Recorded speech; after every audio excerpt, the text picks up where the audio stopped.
Exploration du jour, on plonge dans un sujet vraiment fascinant, tiré d'extraits d'une thèse de doctorat avec un titre, disons, qui pique la curiosité, La beauté protopique, centrisme radical théologique et accélération afro-optimiste pour une esthétique de la résonance postcoloniale. Oui, le titre est long, un peu académique, on va se le dire, mais derrière ça, là, il y a une question qui est fondamentale et vraiment ambitieuse.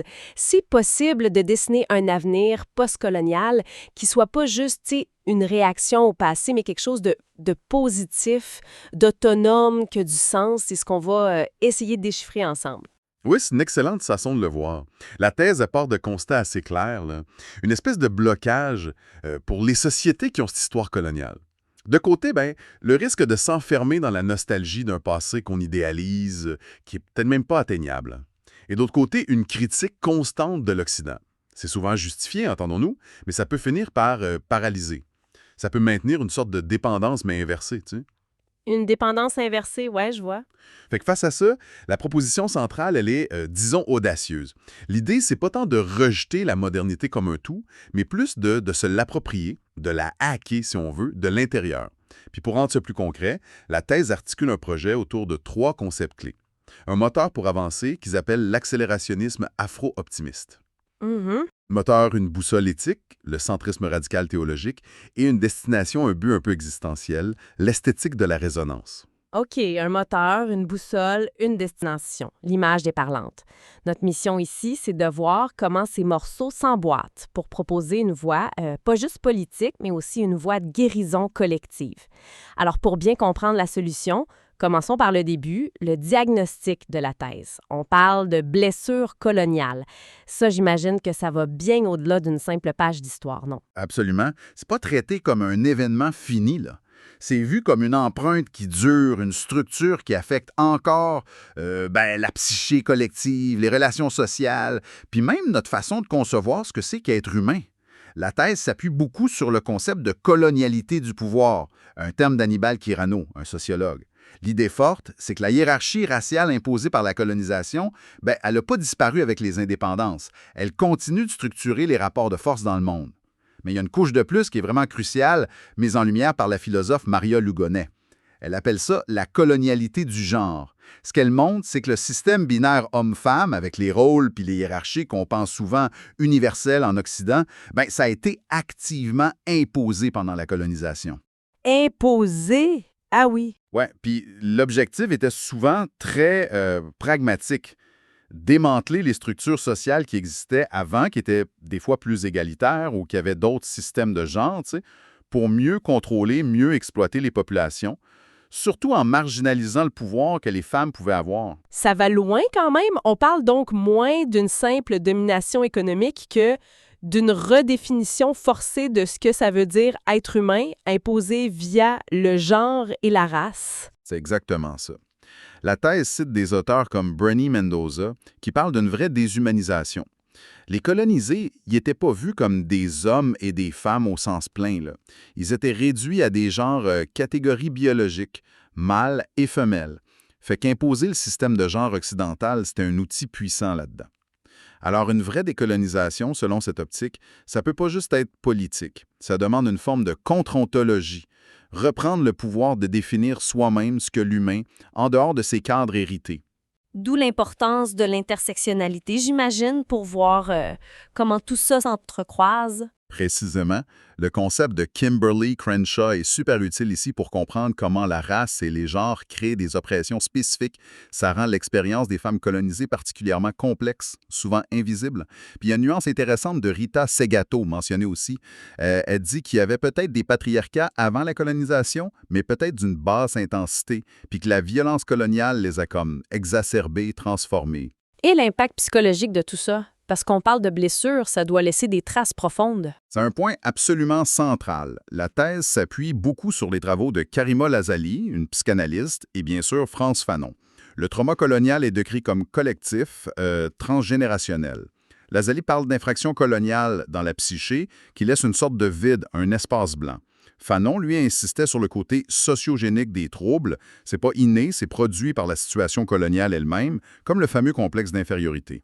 Il utilise même des concepts comme le stade du miroir de Lacan pour expliquer comment le sujet colonisé s'aliène dans le regard de l'autre, du colonisateur. Mhm. Fait que la conclusion logique de ce diagnostic, c'est que la guérison, ça peut pas juste une affaire individuelle privée. Ça doit être un projet collectif politique.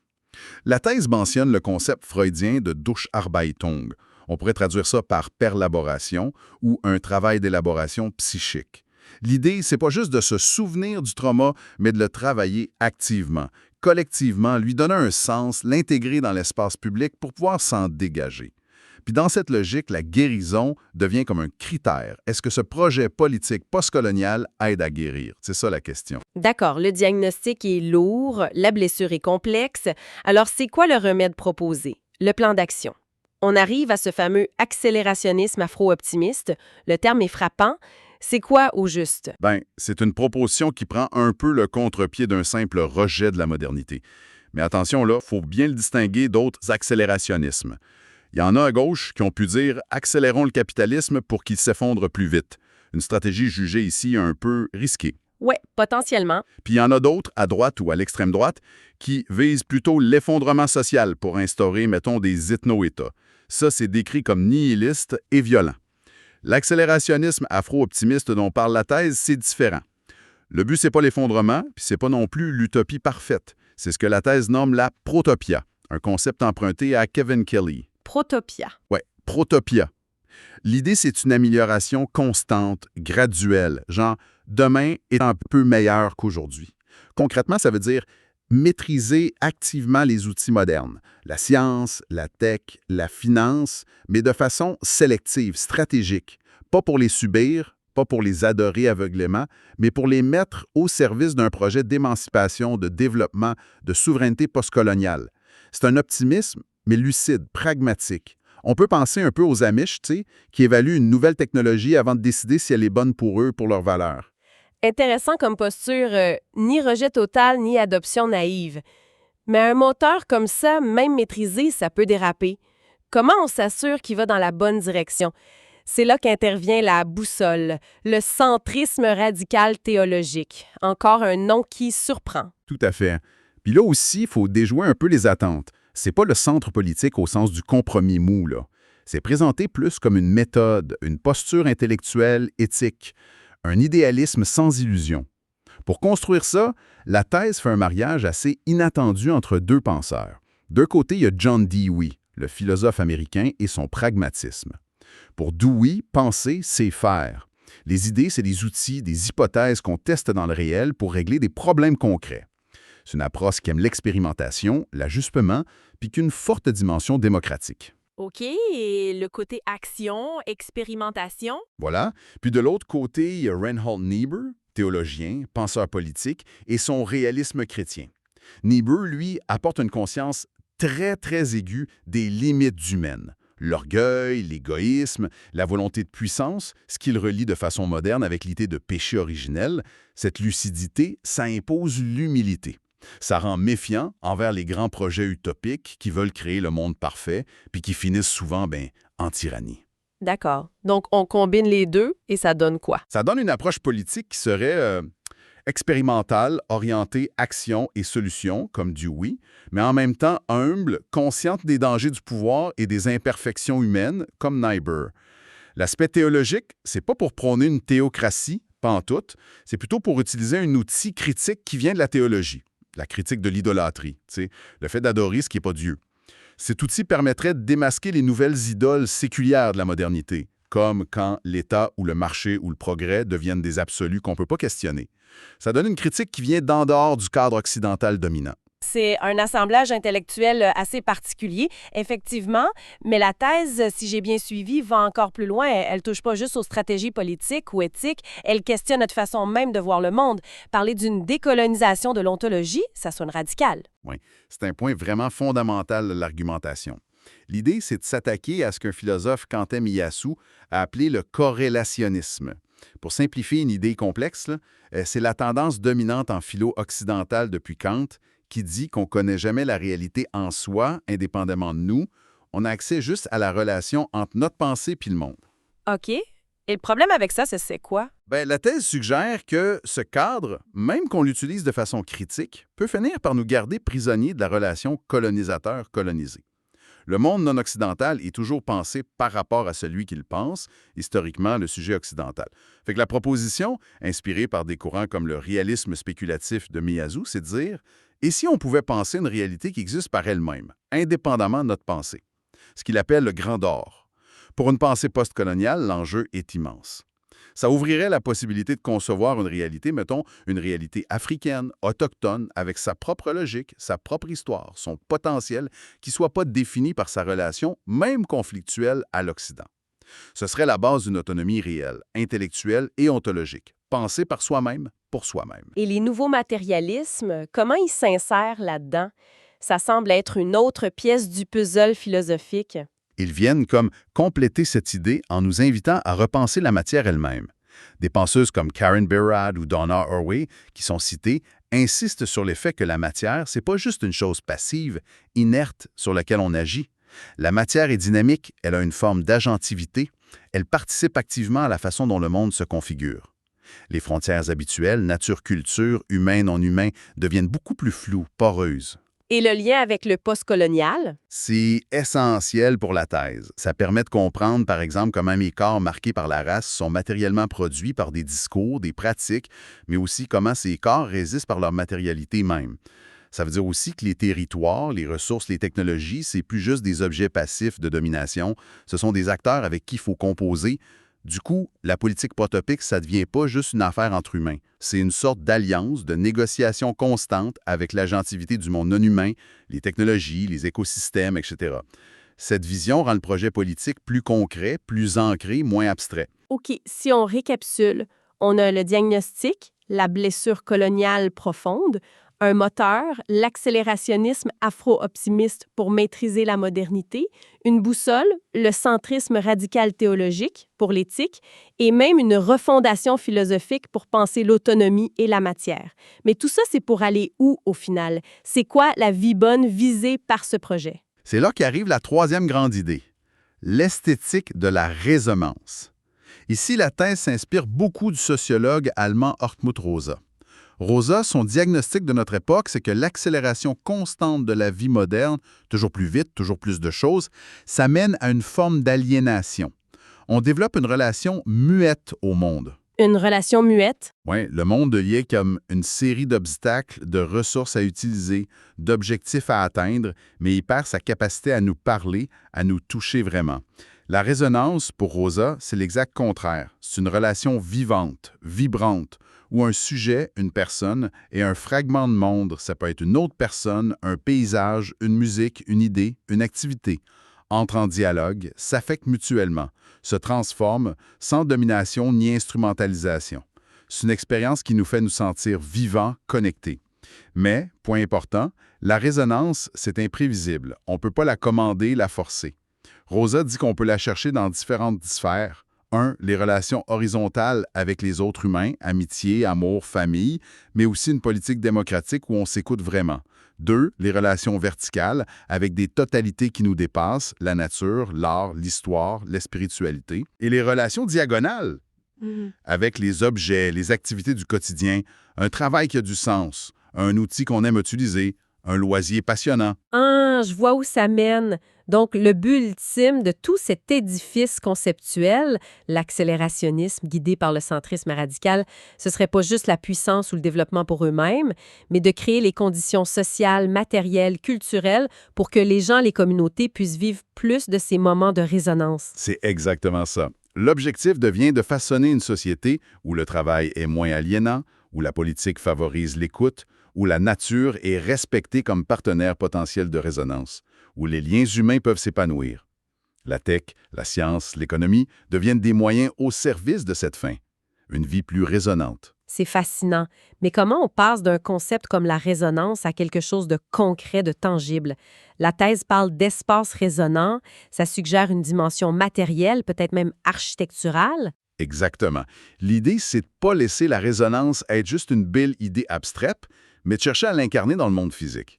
Puis pour ça, la thèse propose un croisement assez audacieux, en 2 domaines. D'un côté, la neuroarchitecture. C'est un champ de recherche assez nouveau qui étudie l'impact de notre environnement bâti, nos maisons, nos villes, sur notre cerveau, nos émotions, notre bien-être. Des études montrent par exemple que la lumière naturelle, les formes courbes, les matériaux naturels comme le bois, le design biophilique qui intègre la nature, ça peut réduire le stress, améliorer la concentration. Ah oui, ça commence à être connu, ça. Parce qu'ils peuvent potentiellement soigner et favoriser des états où la résonance est plus probable. Puis de l'autre côté, l'inspiration viendrait des cosmologies non occidentales. La thèse donne l'exemple de la vision du monde des Mende en Sierra Leone. Pour eux, il n'y a pas cette coupure nette qu'on fait souvent ici entre matériel et spirituel, humain et nature. Le bien-être, la beauté, ça dépend de l'harmonie, de l'interconnexion de tout. Leur art, comme les masques Sowe, expriment matériellement ces idéaux. Donc, on utiliserait la science de la neuroarchitecture pour matérialiser une vision du monde différente inspirée de ces cosmologies. Non pas pour faire des espaces standardisés, mais pour donner une forme matérielle, contemporaine, à une vision du monde basée sur l'interconnexion, la résonance. C'est pas copier le passé, là. C'est traduire une ontologie, une façon de comprendre le réel, en principe de design pour aujourd'hui. Comment on fait des lieux publics qui encouragent la rencontre? Comment on intègre la nature en ville de façon significative? Comment on crée des objets qui ont du sens, qui invitent à une relation plus riche?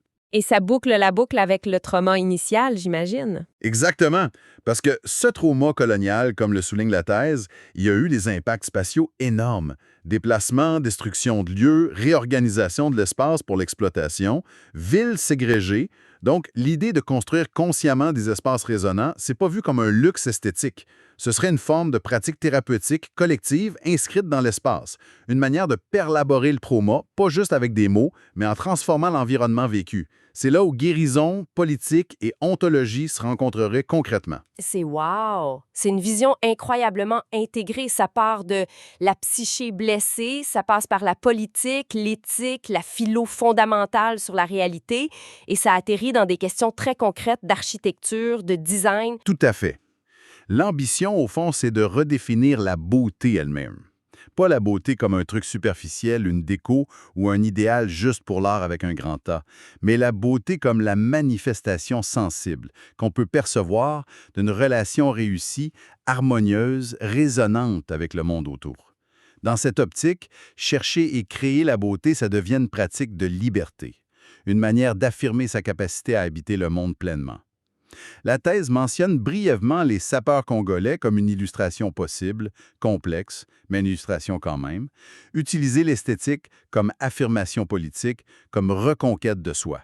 Donc, l'idée forte à retenir, si je résume, c'est que cette quête de beauté, comprise comme connexion, comme résonance, c'est pas secondaire. Ça deviendrait une dimension essentielle de la lutte politique pour une vie bonne, une vie pleine de sens, une vie vraiment décolonisée. C'est exactement ça la proposition. La thèse suggère qu'après une longue et nécessaire période de déconstruction critique qui s'est parfois exprimée par une esthétique de la folie et de la violence pour témoigner du trauma, le temps est peut-être venu d'investir aussi fort dans la construction active, imaginative d'un avenir désirable. Et ça nous laisse avec une question pour continuer à réfléchir après notre discussion concrètement comment on passe de la dénonciation qui reste essentielle, là, de l'aliénation et des structures héritées, à l'édification patiente, créative de cette esthétique de la résonance.